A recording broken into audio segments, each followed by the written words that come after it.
आजादी जब गइल पिया के वादी, पहला मिलन के राती गाँव भइल बर्बादी। बोला अरे बोला अरे बोला बोला बोला के कमरिया हरियर सरिया खींचली हले राजा जी। धके कमरिया हरियर सरिया खींचली हले राजा जी। ओही रे जगहिया ताते काटली हले राजा जी। ओही रे जगहिया ताते काटली हले राजा जी। बुझला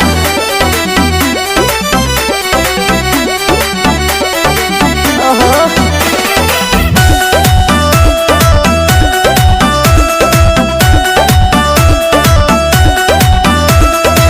सुनवे के सैया तब से कटना रहेगा, इससे पहले क्यों से सटना रहेगा, इससे पहले क्यों से सटना रहेगा। पहिले त धइले हमर नारमी कलैया। धीरे धीरे लेवे लगल राजा जी बलैया। टूटल बाटे चूड़ी की टूटल बाटे बाली, आगे कुछ भइल की पूरी रात गइल बा खाली। बोला अरे बोला अरे बोला बोला बोला ए सुना फूलल फूलल